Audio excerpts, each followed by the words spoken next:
तो गाइस कैसे हो आप लोग। तो स्वैलो स्टार के नेक्स्ट नॉवल के एपिसोड नंबर 467 में आपका स्वागत है। तो चलिए शुरू करते हैं। तो हो सकता है कि अभी आपको बैकग्राउंड में कुछ नॉइसेस सुनाई दिए, तो उसको इग्नोर करना।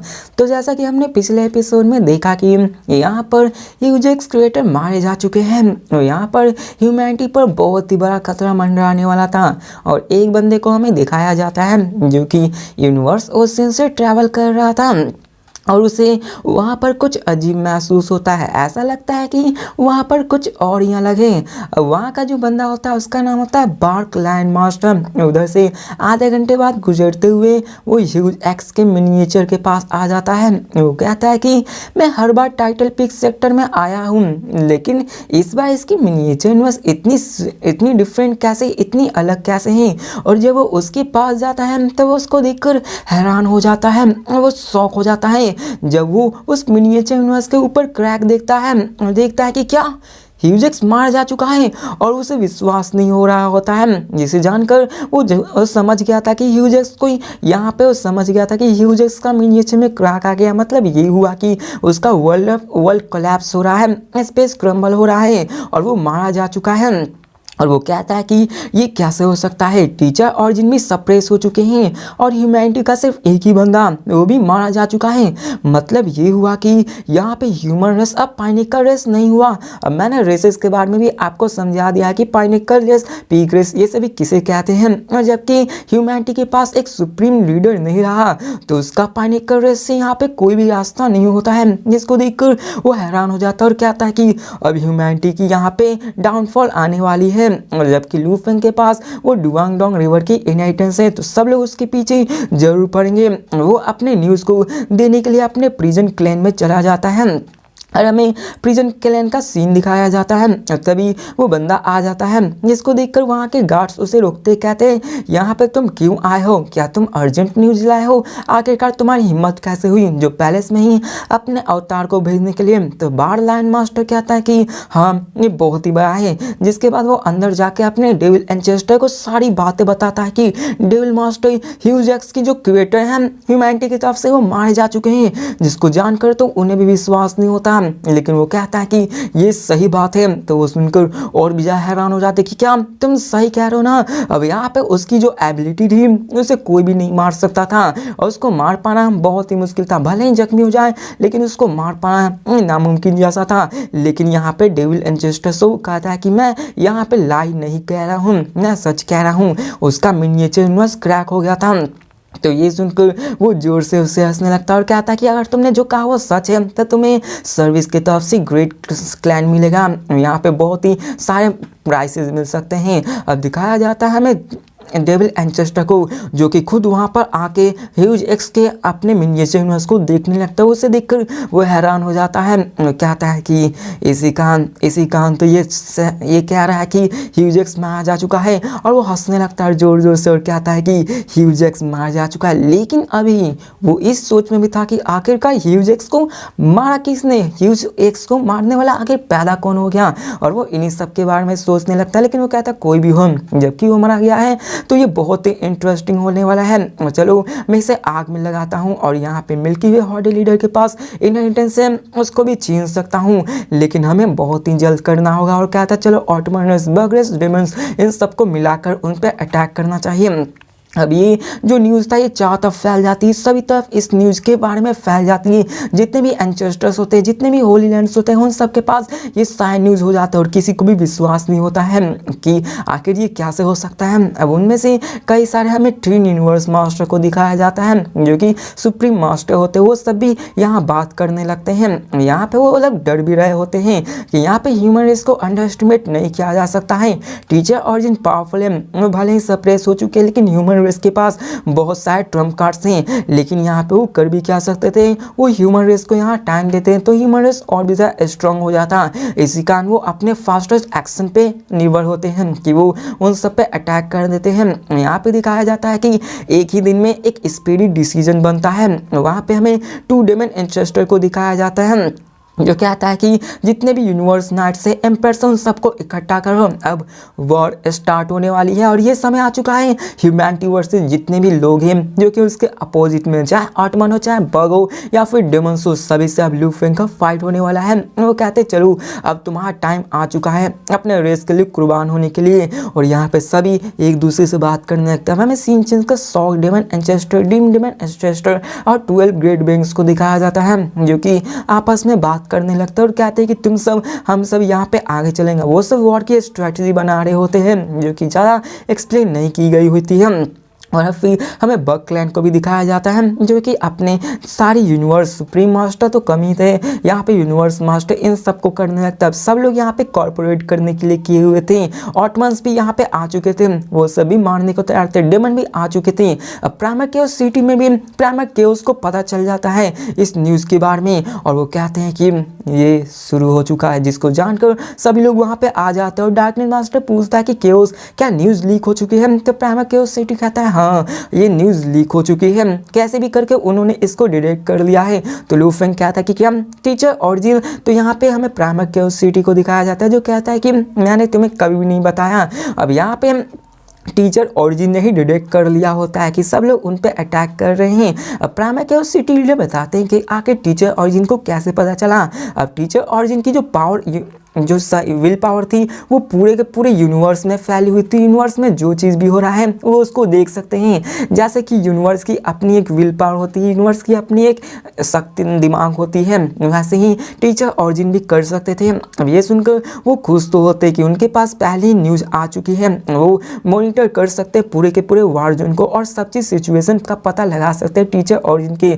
लेकिन प्राइमर केओस सिटी कहते हैं कि अगर यहाँ पे सभी यूनिवर्स सुप्रीम मास्टर आकर भी एक्ट करें तो हम लोग यहाँ पे बहुत ही कमज़ोर पड़ने वाले हैं। लेकिन तुम सबको कैसे भी करके उन सबको रोकना होगा। ये न्यूज़ स्प्रेड हुआ है, हमें कैसे भी करके एक्ट करना होगा, उन्हें दिखाना होगा कि हमें हमारी पावर क्या है। अब लू फेंग ने जो डोमेन टाइप 2 ट्वेस दे दिया होता है इन सबको वो कर दिया होता है। डार्कनेस मास्टर के पास भी इल्यूजन टाइप 2 ट्वेस था। अब यहाँ पे सब कोई अपने 2 ट्वेस का भी यहाँ पे जमा करने लगते हैं क्योंकि फाइट में इनसाइड 2 तो इसकी कीमत बहुत ज़्यादा होती है। लू फेंग ने डुआंगडोंग इनहेरिटेंस से कई साइड डिवाइन आई क्लैन के बंदे मारे गए थे। जैसा मैंने बताया था कि उन सब के मरने के बाद उन सब के जितने भी टॉयज थे वो सब वहीं पे रख दिए गए थे, जिसके कारण लू फेंग उन सब अपने रेसेस में बांट देता है। अब लू फेंग ने अपने सी विंग्स के भी 3 पेयर्स होते हैं, 1 2 3 4 5 6 विंग्स थे, उनमें से 3 पेयर्स होते हैं। 2 को अपने पास रखता है और 1 को दे देता है अपने गोल्डन हॉर्न बीस्ट में ताकि वो आराम से इसको यूज़ कर सके। जबकि उसका 6 विंग्स इतना पावरफुल नहीं था, लू फेंग उसके 6 ट्री फॉर्म्स को भी कंप्लीटली यूज नहीं कर सकता था, इसलिए लू फेंग ऐसा ही करता है। यहाँ पे लू Feng, darkness master, penguin master और कई सारे मेन प्लेस के 12 यूनिवर्स मास्टर एक ही साथ खड़ा हो जाते हैं। सभी लोग स्ट्रेटजी बनाने लगते हैं और यहाँ पे प्राइमर केओस सिटी लीडर कहते हैं लू फेंग यहाँ पे आ जाओ, यहीं पे तुम रहने वाले हो। अब प्राइमर केओस सिटी लीडर वहीं पे थे और वो कहते क्या तुम श्योर है ना कि तुम्हारी गोल्डन हॉर्न बीस्ट की पावर इतनी ज़्यादा कि वो उन सबका सामना कर सकते हैं? तो लू फेंग कहता कंफर्म, वो अपनी पूरी पावर से मिलाकर एक यूनिवर्स सुप्रीम मास्टर से फाइट कर सकता है, उसको यहाँ पे रोकने में सक्षम है। गोल्डन हॉर्न बीस्ट के पास स्टार टावर व्हाइट विंग्स थी जो कि और भी ज़्यादा टेरिफिक बनाती है। इसी कारण वो सिर्फ इन सब की सुरक्षा करने लगते हैं। अब प्लान ये था कि प्राइमर केओस सिटी लीडर आखिरी पड़ाव होने वाले, आखिरी लाइन ऑफ डिफेंस, अगर वो सब हार चुके हैं तो यहाँ पे वही आखिरी में प्राइमर केओस सिटी पूरे के पूरे प्राइमर यूनिवर्स को सेफ रखेंगे।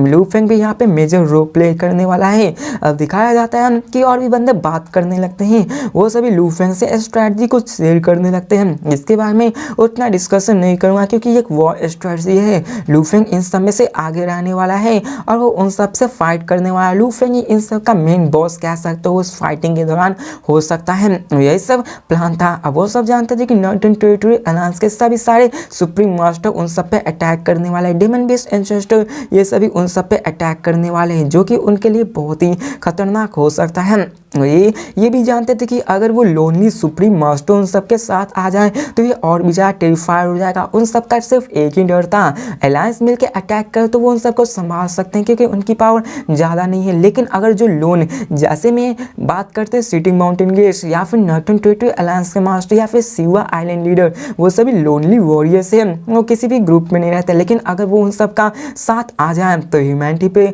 बहुत ही बड़ा खतरा आ सकता था।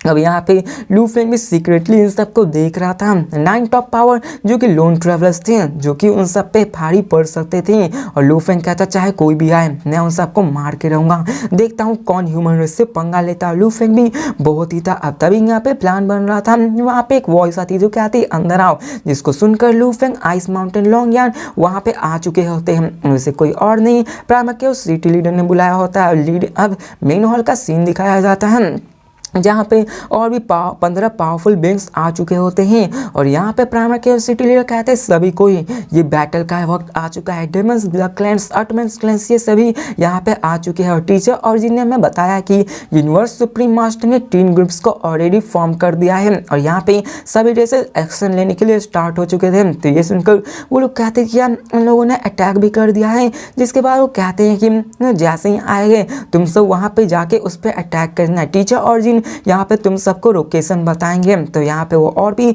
सारी चीज़ें बताने लगते हैं। वो कहते हैं कि हमें इन सब की प्रोटेक्शन की बहुत ही ज़रूरत है, यहाँ पे तुम सब अपनी पूरी कोशिश करना। आप सब लोग पूरी तरह से ध्यान से सुन रहे होते हैं, और यहाँ पे वो हर एक चीज़ बता रहे होते हैं कैसे लू फेंग को अपनी बोट ऑफ म्यूजियम को भी यूज़ करना। अगर वो यहाँ पे हारने की कगार पे आ जाए तो लू फेंग अपनी बोट ऑफ म्यूजियम से यूज़ करके उन सबको प्रोटेक्ट कर सकता है। कहते हैं सबको मार डालो, जो भी है उन सबको मार डालना। लू फेंग भी पूरे जोश में था, और प्राइमर के सिटी लीडर कहते ग्रेट अब जाओ, और वो सभी पूरे जोश में होते हैं। उन सब की वॉइस चारों तरफ फैल रही होती है। अब यहाँ पे आगे बढ़ने लगते हैं, शॉर्ट टाइम यहाँ गुजरने लगता है। वो सभी आ रहे होते हैं बोट ऑफ म्यूजियम में, सारे ग्रेट यूनिवर्स बीइंग्स उसमें जाके आगे बढ़ रहे होते हैं। और वो कहते हैं यहाँ पे प्राइमर के सिटी लीडर से उनसे ऑर्डर मिलता है कि तुम्हारा टारगेट अभी भी 120 लाइट ईयर्स दूर है, और वो उनके एग्जैक्ट कोऑर्डिनेट्स को दे देते हैं। जिसके बाद वो सभी टेलीपोर्ट होकर उस तरफ जाने लगते हैं। 120 लाइट ईयर्स के सामने वो अपीयर हो जाते हैं। अब लू फेंग जैसे ही सामने देखता है तो असल में वो सभी रेस डेमंस क्लैंस के बंदे होते हैं, वो सभी आए हुए थे। अब ह्यूमन रेस के पास बहुत ही कम यूनिवर्स मास्टर है, 12 यूनिवर्स मास्टर ही उस तरफ गए होते हैं, और पूरे के पूरे डेमन रेस से वो लोग फाइट करने वाले हैं। दिखाया जाता है ड्रीम डेमन मास्टर को, जो कि लू फेंग के टीम को भी देख लेता है और कहता है ये तो बोट ऑफ म्यूजियम है, ये जरूर उस ह्यूमन का कारनामा है। और सभी स्क्रीम करने लगते, चिल्लाने लगते हैं, क्योंकि वो सभी फाइट करना चाहते हैं, और वो सभी उधर आने लगते हैं ताकि वो उन सबको मार सके। अब दिखाया जाता है कि उतने सारे बंदों की वजह से स्पेस और टाइम्स में वेव्स आने लगती हैं। लू फेंग उन सब की तरफ देखने लगते हैं, जितने यूनिवर्स मास्टर थे उसी तरफ देख रहे थे। अब रिमोट लॉस्ट मास्टर भी आ जाते हैं और कहते हैं कि ये ड्रीम डेमन एंसेस्टर तो बहुत ही बड़ा है। ये सब यहाँ पे बातें करने लगते हैं, लेकिन लू फेंग तो यहाँ पे सबको मारने वाला था, किसी को भी नहीं छोड़ने वाला था। लू फेंग उस अपने बोट ऑफ म्यूजियम का दरवाजा खोलता है, और वो पेंगोंग को दिखाया जाता है और कहता है लू फेंग मैं पहले फाइट करने वाला हूँ। जिसके बाद वो सभी आगे बढ़ने लगते हैं। दिखाया जाता है कि पेंगोंग मास्टर आगे जाता है, जिसको देखकर उन सबके ड्रीम डेमन एंसेस्टर कहता है कि ये बहुत ही एरोगेंट है, क्या उसे सच में लगता है कि वो हमारे मास्टर से फाइट कर सकता है। वो सभी बाय यूनिवर्स सुप्रीम मास्टर आगे आने लगते हैं, डेमन एंसेस्टर भी सामने आने लगते हैं। अब जायंट स्नेक जो कि पेंगोंग की तरफ देख रहा होता है, वो कहता है कि मुझे विश्वास नहीं होता कि यहाँ पे ह्यूमंस के पास अभी भी कोई सुप्रीम ट्रूथ हो सकता है, चलो अपनी पावर दिखाओ कि तुम क्या कर सकते हो। और यहाँ पे वो पेंगोंग मास्टर को टारगेट बना रहा होता है। पेंगोंग मास्टर इसी से फाइट कर रहे होते हैं, वो सब यहाँ पे केयर नहीं कर रहे होते। लू फेंग भी फाइट करने के लिए तैयार हो जाता है, वो सबसे कहता है चलो अब मारो। अब ड्रीम डेमन एंसेस्टर कहता है सुप्रीम ट्रूथ, और वहाँ पे एक और सुप्रीम ट्रूथ आने लगता है, जिसको देखकर वहाँ पे वो सभी स्टन हो जाते हैं कि क्या यहाँ पे हो क्या रहा है। अब यहाँ पे पेंगोंग मास्टर के पास भी सुप्रीम ट्रूथ थे, और दिखाया जाता है कि वो सभी इस बात से हैरान होते हैं कि ह्यूमैनिटी के पास 2 और सुप्रीम ट्रूथ थे, जो कि लू फेंग ने एक्सचेंज में लाए होते हैं। जिसको देखकर डेमन बिल्कुल ही हैरान हो जाता है कि आखिर कैसे हो सकता है। अब वो आ चुके हैं तो फाइट तो करना ही है, और लोग कहते हैं कि हम लोग पीछे नहीं हट सकते, डेमन रेस चलो आगे बढ़ो। अब वो सभी डेमन एंसेस्टर उन सब पे फाइट फाइट करना शुरू कर देते हैं। ह्यूमन भी आगे बढ़ते हैं और वो सभी मारना स्टार्ट कर देते हैं। 12 के 12 यूनिवर्स मास्टर एक साथ एक्ट करते हैं। यहाँ पे यूनिवर्स मास्टर में magic wide, non sector of heart, एक्सटर्नेशन फायर, ये सभी तरह के अटैक्स को यूज कर रहे। Illusion attacks, soul attacks, huge blade, axe और क्लॉज, इन सभी का यूज किया जा रहा होता है। डार्कनेस मास्टर कहता है कि लू फेंग हम तुम्हारा ही वेट कर रहे हैं, चलो अब यहाँ पे आगे बढ़ो। और दिखाया जाता है कि वहाँ पे चारों तरफ इनकार्विंग्स आने लगती हैं और अभी तक लू फेंग अभी एक्ट नहीं किया होता, मतलब कि वो फाइट नहीं किया होता है। अभी उसने अपने विंग्स को खोला होता है और पूरे के पूरे 10 स्क्वायर लाइट ईयर्स में अपने डोमेन को फैला लिया होता है, जिसके कारण सबको यहाँ पे आगे अपर हैंड मिल सकता है। अब दिखाया जाता है कि जितने भी बोट ऑफ म्यूजियम थे ना, वो सभी यहाँ पे चेंज होने लगते हैं। अब लू फेंग ने अपने जो डोमेन को यूज़ किया होता है सीव विंग से, उसके कारण होता है कि वो सब अपनी स्ट्रेंथ और विल पावर को यूज ही नहीं कर पा रहे होते हैं। मतलब ऐसा लग रहा था कि किसी डार्कनेस में सिंक हो रहे होते हैं और वहाँ पे उन सब की फाइटिंग स्पिरिट ही खत्म हो गई है, जिसको जानकर वो सभी पूरी तरह से हैरान हो जाते हैं। और वो सब कहते हैं कि आखिर ये कैसे हो सकता है, इसके पास डोमेन कैसे हैं। और वो कहते हैं ये तो लू फेंग का डोमेन है, आखिरकार इसके पास अभी भी वो सिल्वर विंग्स कैसे मौजूद हैं। और जबकि लू फेंग ने अपने सिल्वर विंग्स को कभी भी पब्लिक में नहीं किया होता, सबको लगा था कि लू फेंग ने अपने सिल्वर विंग्स को खो दिया है, उसके पास डोमेन नहीं था और कहते हैं आखिर उसे कैसे मिल सकता है। लेकिन लू फेंग की वो जो पावर थी उसके कारण इतनी थी कि जितने भी अपोनेंट में थे उसके 30% बैटल पावर कम हो गई थी, उन सब की विल पावर भी 70 से 60% तक खत्म हो चुकी होती है। और स्काई वुल्फ मास्टर अगर यहाँ पे रहेगा तो उसके पास भी सिर्फ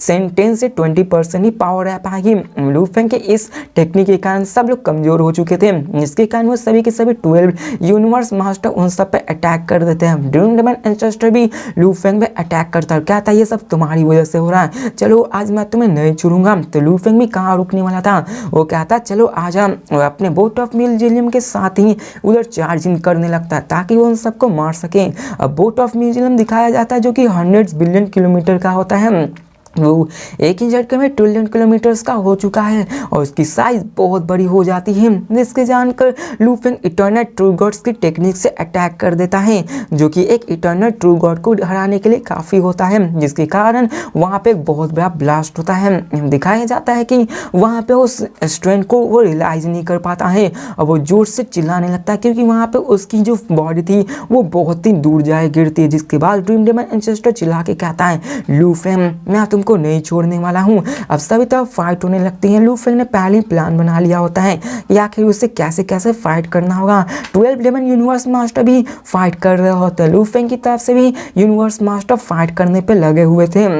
अब दिखाया जाता है कि लू फेंग के उस डोमेन के कारण वहाँ पे चारों तरफ उन सब की एनर्जी घटने लगती है। सभी के सभी 12 यूनिवर्स मास्टर हेल्प के लिए चिल्लाने लगते कि एंसेस्टर हमें बचा लीजिए। लेकिन यहाँ पे किसी ने क्या ही अंदाज़ा लगाया था कि ह्यूमन के पास सुप्रीम ट्रूथ ट्रेस हो सकता है। वो अभी इस प्लेस में थे कि वो यहाँ पे हारने लगे थे, सभी यहाँ पे कुछ भी नहीं कर पा रहे थे। लेकिन यहाँ पे लू फेंग ने बोट ऑफ म्यूजियम और ब्लैक प्रिज्म टावर से उन सबको बड़ा ही मात दे रहा होता है, वो उन सब पे अटैक करना शुरू कर देते हैं। अब लू Feng, penguin master, darkness master अपने सारे सुप्रीम ट्रूजर्स को मिला के उन सब पे अटैक करने लगते हैं। अब दिखाया जाता है हमें ड्रीम डेमन एंसेस्टर को, जो कि हारते हुए फाइट को देखता है और कहता है कि अब बहुत हुआ और यहाँ पे मैं तुम्हें नहीं मार सकता हूँ, यहाँ पे मैं तुम्हें मार के रहूँगा। और वो सभी उस पर अटैक करने लगते हैं। अब 12 मास्टर जो कि पहले से ही छिपे हुए थे वो सभी अपने बॉडी को बड़ा करने लगते हैं। और यहाँ पे ड्रीम डेमन कहता है कि मैंने तुम सबको अंडर एस्टिमेट किया, मैं तुम सबको मारने वाला हूँ, देखता हूँ आज कौन बच के जाए। लेकिन लू फेंग कहता है मरेगा, देखते हैं आखिर कौन, वो तो तुम मरने वाले हो। अब ड्रीम डेमन एंसेस्टर कहता है कि अगर ये यूनिवर्स ओशियन होगा तो तुम्हें क्या लगता है कौन बड़ा मैच है, चलो अब फुल फोर्स से अटैक करो। और वो अपने जितने भी आर्मी होते हैं उन सबको बूस्ट अप करने लगता है, उन सबकी पावर को बढ़ाने लगता है ताकि वो लू फेंग इन सबको हरा सके। और लोग ये जान चुके थे कि अगर लू फेंग को वो हरा देंगे तो यहाँ पे कोई भी नहीं है जो कि उनका सामना कर सके।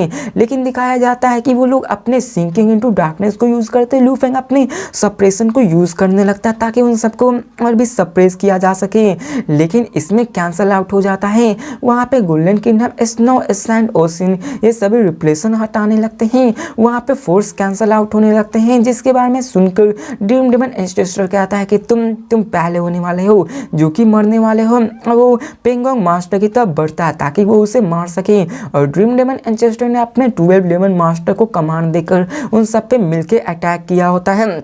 यहाँ पे उन्होंने फैसला किया होता है कि वो ग्रुप में बना के एक पे अटैक करें ताकि वो उन सबको मार सकें और पैंगोंग पे उन्होंने अटैक कर दिया होता है, जिसके कारण वो बहुत ही दूर जाए गिरता है। लू फेंग उसकी तरफ देखने लगता है और डार्कनेस मास्टर कहता है चलो आ जाओ। और यहाँ पे लू फेंग और डार्कनेस मास्टर में फाइट होने वाला है और दोनों अभी लाइट की स्पीड को सरपास करके डार्क यूनिवर्स में आ जाते हैं। और लू फेंग का भी प्लान होता है उसको डार्क यूनिवर्स में लाके ट्रैप करके मारने का और वो कहता है कि ये यूजलेस से तुम डार्क यूनिवर्स में कुछ भी नहीं कर सकते हो, मैं तुम्हें मारने ही नहीं दूंगा। और फिर हमें सीन चेंज का वर्चुअल यूनिवर्स का सीन दिखाया जाता है जहाँ पे सब लोग आपस में फाइट कर रहे थे, लेकिन वर्चुअल यूनिवर्स में वो हर एक चीज़ के बारे में कॉर्पोरेट कर रहे थे। पेंगोंग मास्टर कहता है कि मैंने ऑलरेडी ड्रीम डेमन एंसेस्टर के पावर को फेल कर लिया है, मैं जान चुका हूँ कि यूनिवर्स सुप्रीम मास्टर कितना ही पावरफुल होता है। अगर मैं यहाँ पे उन सब से द्वारा घिरा गया तो मैं उन सबको रेसिस्ट नहीं कर सकता हूँ। तो यहाँ पे डार्कनेस मास्टर भी कहता है कि हाँ, यूनिवर्स सुप्रीम मास्टर से फाइट करना तो सच में डिफिकल्ट होता है। यहाँ पे सब लोग प्लानिंग बनाने लगते हैं कि यहाँ पे क्या करना चाहिए। वो कहते हैं कि हमें यहाँ पे ब्लैक प्रिजन टावर्स को यूज करना होगा और मेरे पास अभी इतनी पावर नहीं है कि मैं उसको सील कर पाऊँ, लेकिन वो कहते हैं कि मेरे पास भी नहीं है, लेकिन यहाँ पे सभी ऐसा ही करते हैं। ब्लू फेंग भी कहता है कि मेरे पास भी नहीं इतनी पावर कि उसको सील कर सकूँ। दिखाया जाए तो यहाँ पे ह्यूमंस के पास इतनी पावर नहीं थी कि वो उन सबको सील कर सके। और यहाँ पे फिर कहते हैं कोई बात नहीं है, उनको क्रश कर सको, जितना ज़्यादा मार सको उतना मारो। और यहाँ पे 15 जितने ग्रेट बींग्स होते हैं वो पीछे नहीं हटते, वो सभी आगे बढ़ने लगते हैं।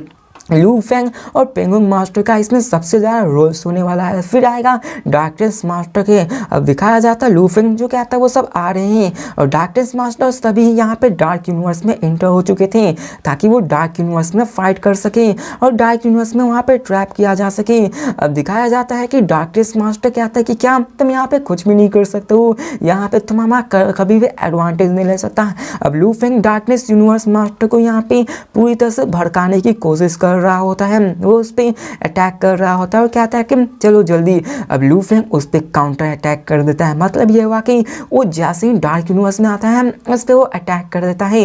लू फेंग के साथ ब्लैक प्रिजन टावर भी अपीयर हो जाता है जो कि डार्कनेस मास्टर के पास सुप्रीम टू ट्रेयर्स होती है और उससे वो उस पर अटैक कर देता है। लू Feng, Pangong master, darkness master वो तीनों मिलकर उन सब पे अटैक कर देता है। 12 ह्यूमन यूनिवर्स मास्टर मिलकर उन सब पे अटैक करने लगते हैं। उन सब की मल्टीपल बॉडीज होने के कारण टोटल 16 यूनिवर्स मास्टर हो चुके होते हैं और ये लोग भी ऐसा ही करते हैं, सब लोग मिलके अटैक करते हैं। अब ह्यूमन रेस ने उन सबको घेर लिया होता है, उन सब पे चारों तरफ से अटैक होने लगता है और उन सब पे अटैक करके उसके पूरी तरह से सील करने पे जोर दिया था। उसके बॉडी को घटाने के लिए सब लोग आइससेल नाइट में एक्सटेंशन 10,011 ड्रैगन गो माई हट इन सब का इस्तेमाल करने लगता है। लू फेंग अपने golden country, ice, sand, snow इन सभी को यूज करने लगता है। ये देखकर पेंगोंग मास्टर, डार्कनेस मास्टर लू फेंग की तरफ देखने लगता है, कहता है लू फेंग जल्दी करो, यहाँ पे हमें इन सबको कैद करना होगा।